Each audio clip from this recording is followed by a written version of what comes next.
Antes da leitura do texto, me permita fazer uma checagem aqui. Quantas pessoas estiveram no culto das 11 de hoje, aqui hoje? Quantos não estiveram? Ok, muito obrigado. Nós vamos dar sequência ao assunto que tratamos hoje de manhã. Hoje, às 11 horas, lemos o texto de Apocalipse 4. Agora, peço que você abra a sua Bíblia em Apocalipse capítulo 5. Nós vamos ler esta passagem preciosíssima das Escrituras. Apocalipse capítulo 5.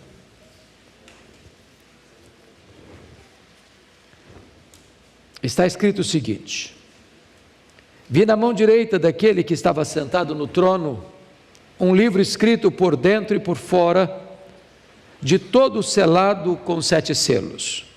Vi também um anjo forte, que proclamava em grande voz: quem é digno de abrir o livro, de lhe desatar os selos? Ora, nem no céu, nem sobre a terra, nem debaixo da terra, ninguém podia abrir o livro, nem mesmo olhar para ele.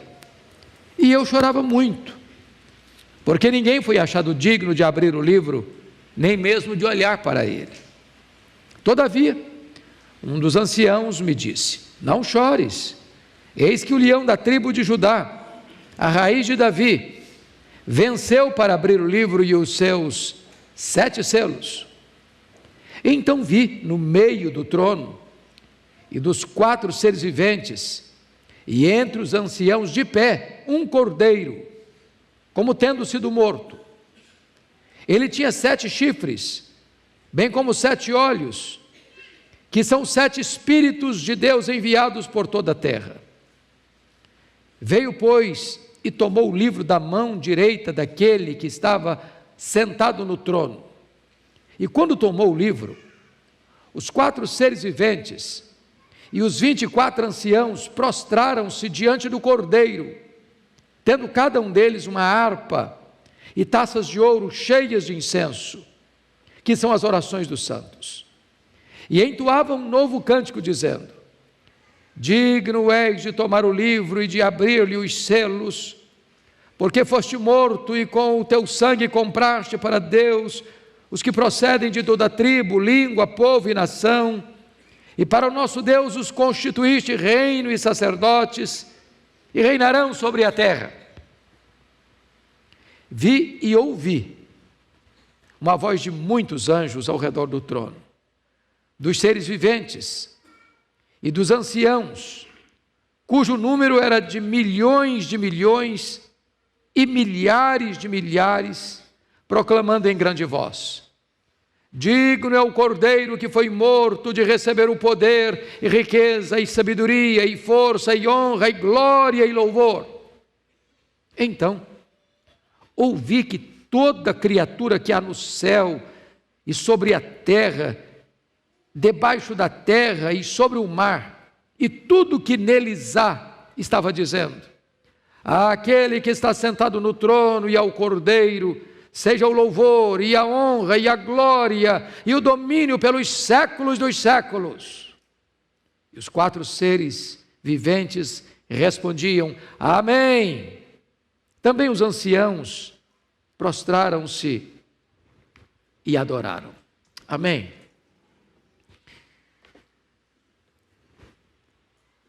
Hoje de manhã eu dei o tema: não tenha medo, Deus está no trono.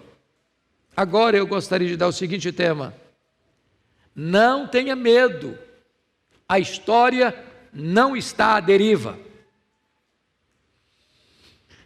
Meus irmãos, quando eu olho o cenário mundial, ele é pessimista, ele é negativo.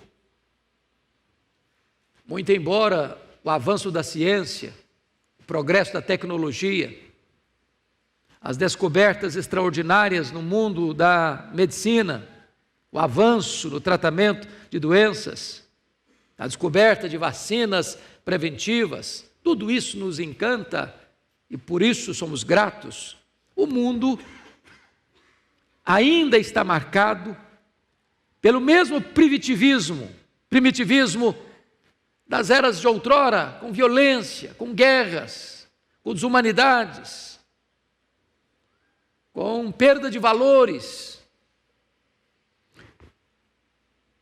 Porém, apesar deste cenário cinzento, negativo, pessimista, esse texto revela para nós, o 4 e o 5, que o Deus a quem servimos e a quem adoramos e a quem cantamos louvores nesta noite, Ele está no trono, Ele reina, Ele governa, Ele é soberano, as ordens emanam do trono, as rédeas da história estão em suas mãos. E esse texto então vai provar para nós que o mundo está confuso e perdido porque não compreende essa verdade. Se não, vejamos. Você pega, por exemplo, os pensadores gregos, que foram os grandes luminares da filosofia, das artes. A visão que eles tinham da história é que a história não caminha para um telos, para um fim, para uma consumação. A história está dando voltas. O que foi ontem está sendo hoje e será amanhã. E isso volta e volta e volta e não vai para lugar nenhum. Se você olha os pensadores existencialistas, os materialistas, eles olham para a história e dizem, não, a história é uma sucessão de fatos sem significado, não há um plano, não há uma esperança. Isso pode ser representado, por exemplo, com a novela de Albert Camus, A Praga. Nessa novela, ele cria a ideia, ou um cenário da cidade de Oran, sendo invadida pelos ratos, que trouxeram a temida peste bubônica. E um médico, pesquisador, juntamente com seus assistentes, descobrem o remédio para vencer aquela epidemia da peste bubônica. Mas ao término do livro ele diz assim, é só uma questão de tempo, os ratos voltarão. Não tem esperança, não tem consumação.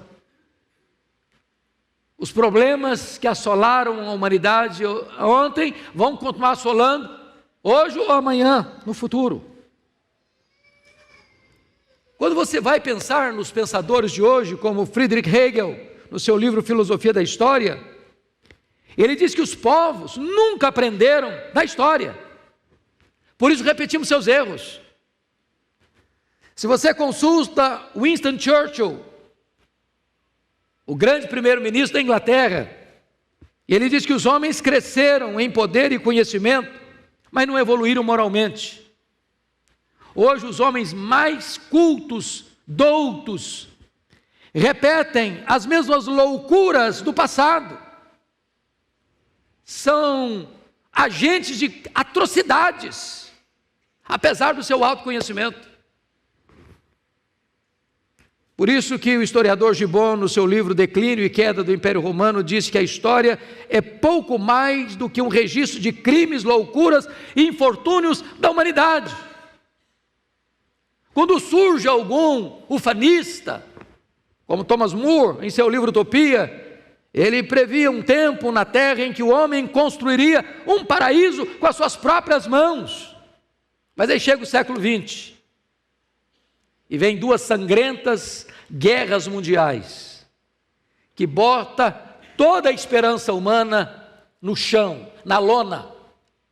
O homem cresceu, mas ele é um monstro, sem Deus, não tem nenhuma esperança para o futuro. Então, penso que essa pequena e breve introdução só tem um propósito. Na perspectiva humana, a história não tem significado, nem sentido, nem esperança. A pergunta é assim mesmo? Vai continuar sendo assim mesmo? Ou tem esperança? Ou tem sentido? Ou tem propósito? Pois esse texto lido hoje traz a resposta para nós. E a primeira resposta é que o Deus que está no trono do universo tem um propósito para a história. Veja comigo o verso 1, por favor. Você pode ler comigo em voz alta? Vamos juntos? Vi na mão direita daquele que estava sentado no trono, um livro escrito por dentro e por fora, de todo selado com 7 selos. Meus amados, esse livro é um emblema. Esse livro está selado, é um rolo, na verdade, por dentro e por fora. E está selado com 7 selos, número da perfeição, da completude. E esse livro representa que Deus tem uma filosofia da história, um plano para a história, um propósito para a história. A história não está à deriva, a história não está dando voltas, a história não é um caminhão sem freio ladeira abaixo. A grande questão é: quem tem esse livro na mão? Na mão direita é o Deus Todo-Poderoso, descrito no capítulo 4, aquele que está sentado no trono, aquele que reina e governa. Mas este livro, ele é completo, não tem nada mais para escrever. Isso significa o seguinte: Deus não é colhido de surpresa. Há uma falsa teologia rodando aí no mercado, chamada de open teísmo, ou teísmo aberto, que diz que Deus é surpreendido como nós somos. Não, Deus não é surpreendido.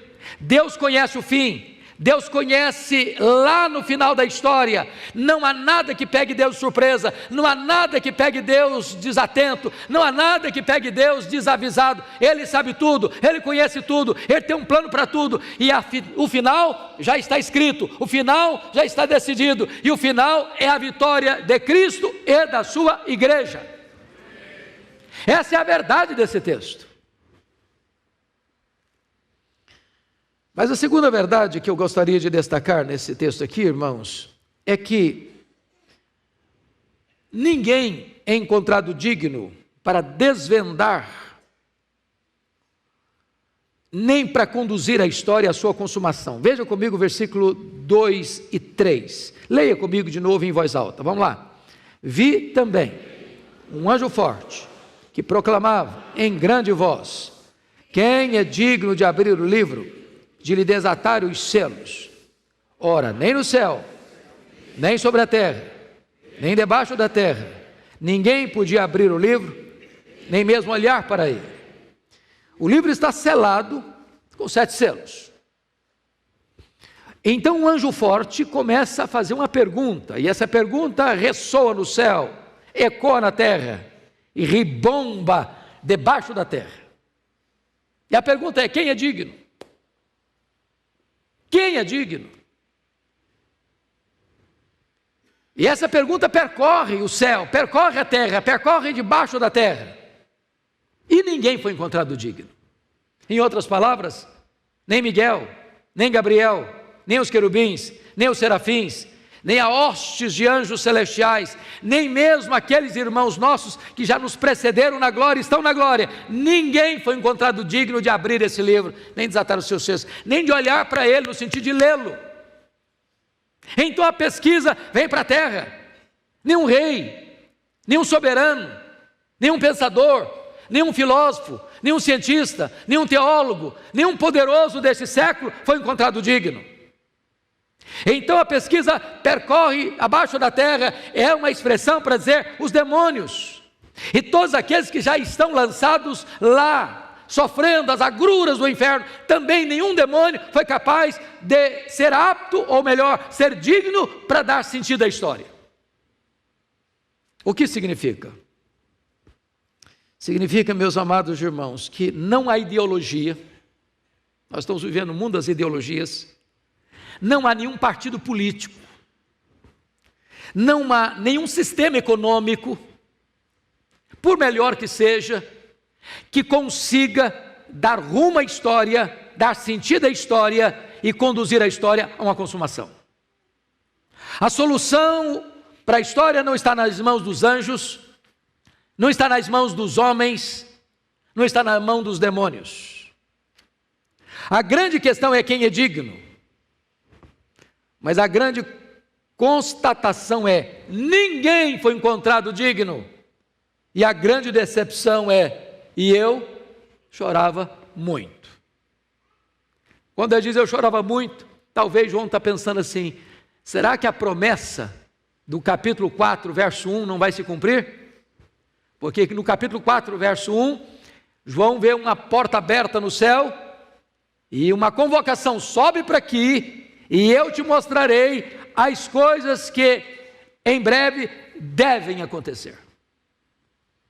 Parece que tem um choque, parece que está uma contradição, porque aquele que está no trono governa o mundo, está dizendo que as coisas vão acontecer, devem acontecer, mas agora não encontra ninguém digno para pegar este livro, abrir os seus selos, decifrá-lo e dar sentido à história. Desta forma, esta crise de João é a sua crise, é a minha crise, é a nossa crise. Porque você olha para o mundo hoje, pensemos bem, meus irmãos, parece que o mal está vencendo. As pessoas mais poderosas economicamente desse mundo estão injetando dinheiro vultuoso para defender as causas perversas, para destruir a família, para destruir a sociedade. Os maiores pensadores, os maiores cientistas do mundo ocupam o seu tempo para construir armas de destruição. E você fica olhando: meu Deus, será que vai ter um propósito? Será que nós vamos chegar lá? Será que a história vai sair dessa crise? Será que na consumação lá a vitória será da verdade sobre a mentira, do bem sobre o mal, da luz sobre as trevas?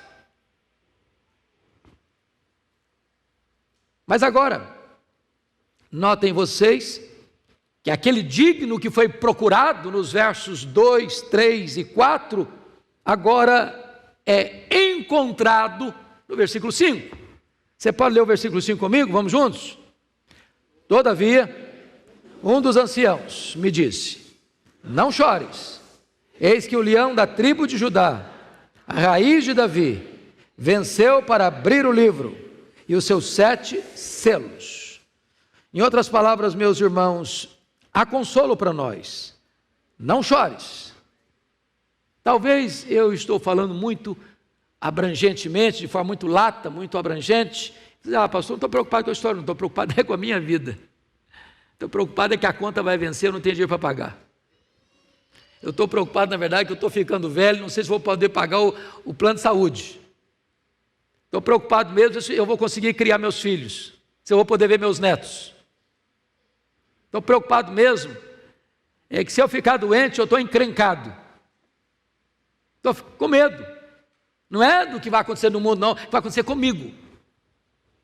E eu quero dizer a você, meu amado irmão, que essa voz que ecoou lá no céu, não chores, está querendo dizer o seguinte: Deus é poderoso para botar um basta na sua dor. Deus é poderoso para pôr um ponto final nas suas perguntas sem respostas. Deus é poderoso para reverter o quadro que tantas vezes aflige a você e a mim. Deus é poderoso para tomar conta da nossa vida agora e dirigir a nossa vida para o futuro. Mas vejam vocês que a solução da história, ela está em Jesus. Porque a pergunta é: quem é esse leão da tribo de Judá? Quem é este que é a raiz de Davi? Quem é este que tem essas características aqui? Venceu para abrir o livro dos seus 7 selos. E venceu como? Venceu o quê? Venceu a quem? Esse venceu o diabo. Esse venceu a morte. Este venceu o inferno. Este venceu o mundo. Este venceu o pecado. Este é o vencedor que lá na cruz do Calvário esmagou a cabeça da serpente. Este é aquele que entrou nas entranhas da morte, arrancou o aguilhão da morte e matou a morte. Este é aquele que desbaratou o inferno quando ele expôs os principados e potestades ao desprezo. Este é aquele que ressuscitou, inaugurou a imortalidade e diz para você que se você crê nele, você não morre eternamente, você já passou da morte para a vida. Este é o vencedor que torna você e eu vencedores com ele. Louvado seja o Senhor. Mas, meus amados, o que é maravilhoso, confira comigo o versículo 6. Então, Vi no meio do trono e dos 4 seres viventes, um entre os anciãos de pé, um cordeiro como tendo sido morto. Eu acho isso maravilhoso, porque a informação que João recebe é que o leão da tribo de Judá, a raiz da Davi, venceu para abrir o livro. E ele quer ver o vencedor. Cadê o vencedor? E quando ele olha, ele não vê um leão, ele vê um cordeiro. Um cordeiro como tendo sido morto. Porque antes de ser leão, Jesus foi cordeiro. Antes de ser o leão do túmulo vazio, ele foi o cordeiro que foi imolado na cruz. E ele só é o leão porque foi o cordeiro que foi morto. Agora, quem é esse cordeiro? O texto responde para nós. Ele tem 7 chifres. Chifre na Bíblia é um símbolo de poder. Quando diz que ele tem 7 chifres, quer dizer que ele é onipotente. Quando diz aí no versículo 6 que ele tem 7 olhos, significa que ele tem todo o saber, todo o conhecimento. Ele não só é onipotente, ele é onisciente.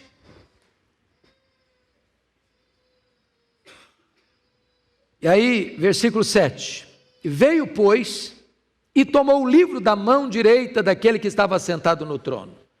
Em outras palavras, o livro da história, que você não pode cifrar, nem eu, nem qualquer poderoso deste século, está literalmente nas mãos de Jesus.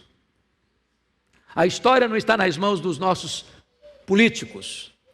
A história não está nas mãos dos grandes deste século, das mais poderosas nações desse século. A história está nas mãos de Jesus. Louvado seja Deus! Nas mãos de Jesus. Então para de ficar com medo. Para de ficar desesperado.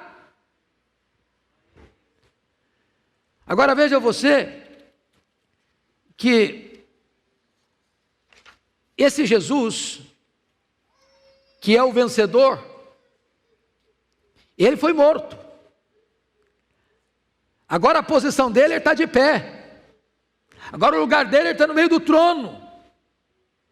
E ele é capaz, ele é digno, ele é competente para dar significado à história e dar esperança para o seu coração. Agora, vamos avançar no texto a partir do verso 8, para fazer a seguinte pergunta: quais são as implicações práticas para você e para mim nesta noite de saber que o livro da história está nas mãos de Jesus? Que implicação tem isso? Primeiro, versículo 8, isso significa que você e eu podemos orar com confiança. Você pode ler o verso 8 comigo? Vamos juntos?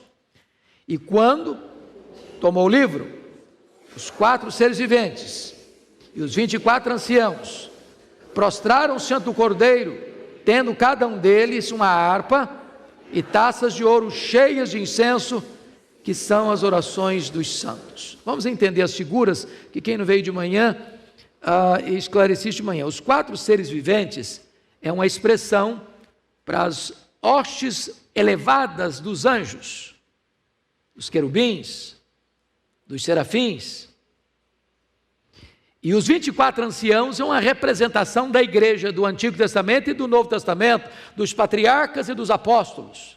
É a igreja universal, é a igreja remida e lavada no sangue do Cordeiro.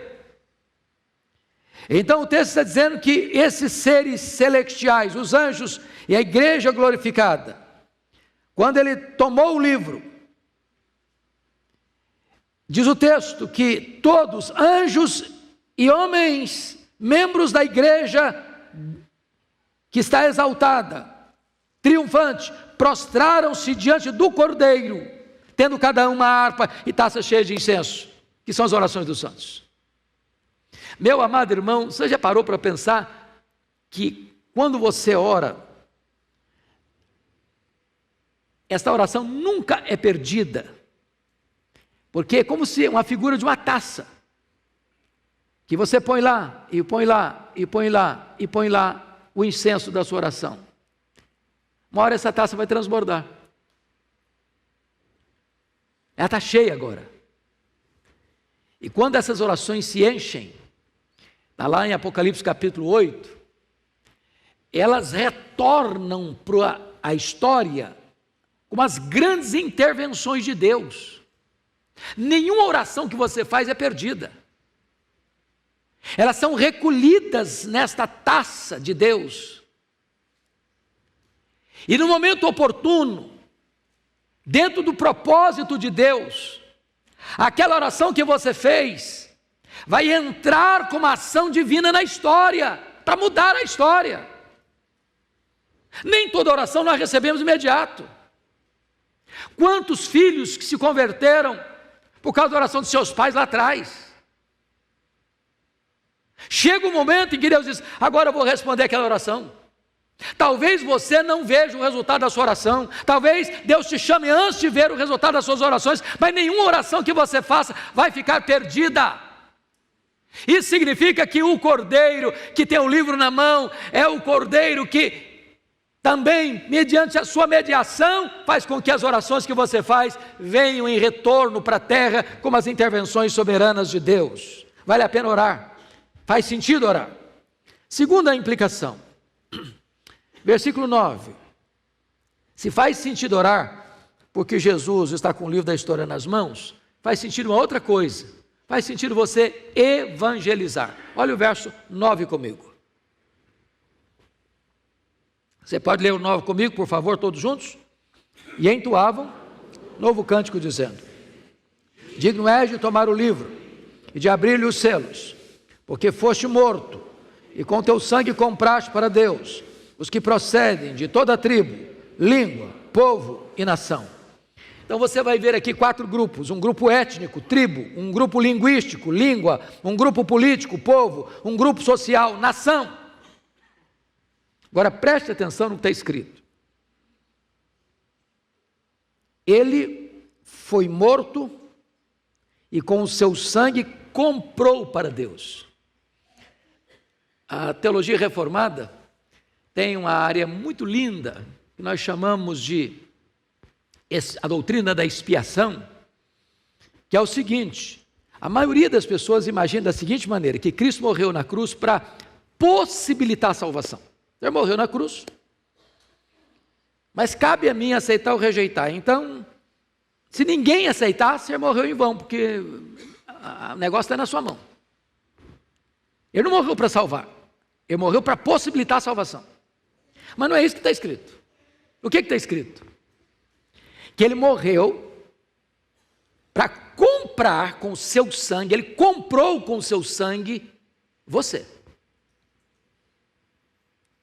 Ele não morreu para possibilitar a sua salvação, não. Ele morreu para salvar você. Ele morreu no seu lugar. Ele morreu como seu substituto. Ele morreu a sua morte. Lá na cruz ele pagou a sua dívida, quitou o seu débito.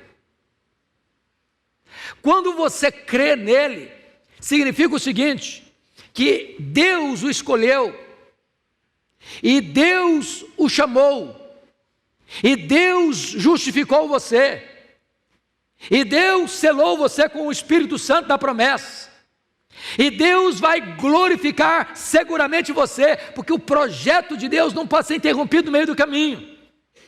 Ele comprou você, você é dele, você pertence a ele.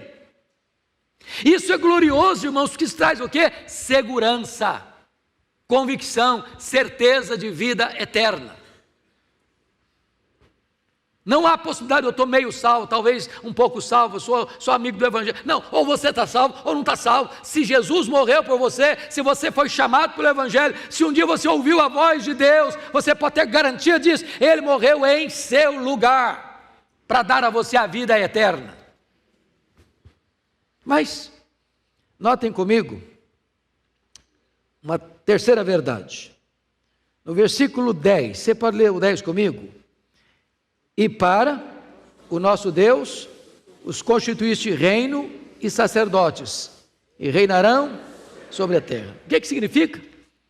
Que agora você não só pertence a Ele, mas você tem o privilégio que só Ele teve. Me permita explicar isso.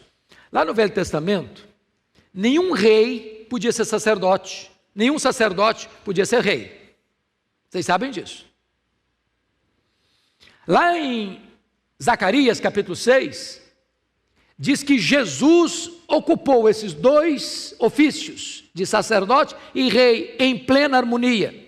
Só ele exerceu essa função, de ser rei e ser sacerdote. Ele é o rei dos reis e ele é o sumo sacerdote. Agora, você que creu no Senhor Jesus, tem as duas posições. Você é rei e você é sacerdote. Você reina com ele e você tem livre acesso a ele. Que privilégio! Que privilégio! Você ora, você tem garantia de que quando você evangeliza, as pessoas vão crer, porque o Senhor comprou com seu sangue aqueles que são dele, e quando essas pessoas ouvem o evangelho, elas atendem o chamado, e você agora está numa posição elevadíssima, que Deus mesmo, por meio de Cristo, constituiu você rei e sacerdote. Mas, vamos olhar agora algo também para mim muito precioso, e eu passo a ver com você o que está escrito no versículo de número 11, 12, 13 e 14, que é a exaltação desse cordeiro. Notem comigo que no versículo 11 está escrito aí que isso deve levar você e a mim, dedicar tudo que somos e tudo que temos a Jesus. Você pode ler, por favor, comigo o verso 11 e 12? Vamos juntos? Vi e ouvi. Para um pouquinho, só um pouquinho aqui. Note que as coisas, às vezes, ele está vendo, só vendo. Agora mudou a figura. Agora ele está vendo e ele está o quê? Ouvindo. O que ele vê e o que ele ouve? Vamos juntos agora, versículo 11. Vi e ouvi uma voz de muitos anjos ao redor do trono, dos seres viventes e dos anciãos, cujo número era de milhões e milhares de milhares, proclamando: digno é o cordeiro que foi morto, de receber o poder, e riqueza, e sabedoria, e força, e honra, e glória, e louvor. Irmãos, que coisa preciosa! Tudo é dele, tudo é para ele. Você vai dedicar para ele o poder, você vai dedicar para ele a riqueza, os seus bens, você vai dedicar para ele a sua inteligência, sabedoria, você vai dedicar para ele a força da sua juventude, você vai dedicar para ele a honra, a primazia, você vai dedicar para ele a glória, porque ele merece ser exaltado, você vai dedicar para ele o louvor, porque o culto precisa ser prestado para ele. Tudo é dele. Ele é digno de receber todo o louvor, toda a adoração. Mas, para concluir, esse digno procurado e encontrado, agora ele é adorado. E você vai notar aqui comigo, por gentileza, algumas coisas muito preciosas que eu passo a descrever. O capítulo 4 enfatiza Deus Pai. O capítulo 5 enfatiza Deus Filho. O capítulo 4 enfatiza a criação. O capítulo 5 enfatiza a redenção. E se vocês perceberam, Apocalipse não é apenas o livro do trono. Apocalipse também é o livro da música. Da música. E os estudiosos olharam para esses dois capítulos e disseram o seguinte: aqui nós temos dois oratórios. Dois oratórios. E oratório é um gênero musical dramático com solos, coros, acompanhados de orquestra. O que nós vimos e ouvimos nessa noite. No capítulo 4 nós temos o oratório da criação. No capítulo 5 nós temos o oratório da redenção. Então eu gostaria que você imaginasse comigo este culto ao Deus Pai, ao Deus Filho, ao Deus Criador, ao Deus Redentor. E essa peça, e aqui eu convido você para imaginar essa cena comigo. Imagine você um grande teatro. Imagine um teatro cósmico. Imagine você estando lá, não como um espectador, mas como alguém que faz parte do drama, do grande musical. Imagine você que o universo inteiro está atento a esta cena. E esse musical vai começar. E as cortinas vão se abrir. E esta música apoteótica, arrebatadora, vai começar primeiro com o culto ao Criador. E ela começa, confira comigo, no capítulo 4, no versículo 8, com um quarteto, os 4 seres viventes, clamando e dizendo e cantando: Santo, Santo, Santo é o Senhor, o Deus Todo-Poderoso, aquele que era, que é e que há de vir. E esta música abre esse grande musical. Em seguida, vem o responso, que você confere comigo, por gentileza, quando o texto nos informa que os seres viventes, são os querubins, e os 4 anciãos, e os 24 anciãos, vão se reunir, e eles vão cantar. E é a música da criação, do versículo 11, quando ele diz: Tu és digno, Senhor, Deus nosso, de receber a glória, e a honra, e o poder, porque todas as coisas tu criaste, sim, por causa da tua vontade vieram a existir, e foram criadas. Quando termina essa segunda música, de exaltação ao Criador, então você tem o responso. Olha aí comigo esse solo, melhor dizendo, do verso 2 do capítulo 5, e a pergunta daquela música solada de uma pessoa só cantando, com a voz triste, com a voz talvez abatida, e esta música significa assim: quem é digno de abrir o livro e de desatar-lhe os selos? E aí então vem a quarta música, que é o responso, que está no verso 5, quando um dos anciãos diz: não chores, eis que o leão da tribo de Judá, a raiz de Davi, venceu para abrir o livro e desatar-lhe os selos. E então, diz a Escritura, que vem a quinta música. Agora, os 4 seres viventes, os seres angelicais, e os 24 anciãos, toda a igreja, ela se prostra diante do Cordeiro, e começa a cantar uma música arrebatadora, que está no versículo 9. Digno és de tomar o livro e de abrir-lhe os selos, porque foste morto e com teu sangue compraste para Deus os que procedem de toda tribo, raça, povo, língua e nação, e para o nosso Deus os constituíste, reino e sacerdócio, e reinarão sobre a terra. Parece que esse musical está crescendo e crescendo e crescendo, e então no verso 11 nós somos informados que agora os seres angelicais, voz de muitos anjos ao redor do trono, dos seres viventes, dos querubins e dos 24 anciãos da igreja, cujo número era de milhões e milhares de milhares, agora é um coral que você não pode saber quantos são, é uma multidão incontável, e essa multidão incontável está cantando e proclamando em grande voz: digno é o Cordeiro que foi morto de receber o poder e a riqueza e a sabedoria e a força e a honra e a glória e o louvor. E todo o universo está aguardando o término deste musical, deste oratório da criação e da redenção, na música mais arrebatadora, na música mais apoteótica, jamais composta e jamais cantada, porque no verso 13 somos informados que agora toda criatura que há no céu, toda criatura que há na terra, toda criatura que há debaixo da terra, e toda criatura que está sobre o mar, e tudo que neles há, estava dizendo nesta música final: aquele que está sentado no trono e ao Cordeiro, seja o louvor, e a honra, e a glória, e o domínio, pelos séculos dos séculos. E quando a música termina, os 4 seres viventes responderam: amém. E este amém percorre o universo. E então diz a Bíblia que os 24 anciãos, a igreja de Cristo, se prostra e adora. E adora. Esta vai ser a cena do céu. Esta vai ser a cena arrebatadora, quando as cortinas da história se fecharem, não tem tragédia, não tem derrota, não tem desespero. O universo inteiro está adorando e exaltando o Cordeiro de Deus, e você e eu fazemos parte desta grande igreja dos primogênitos, daqueles que foram lavados no sangue do Cordeiro.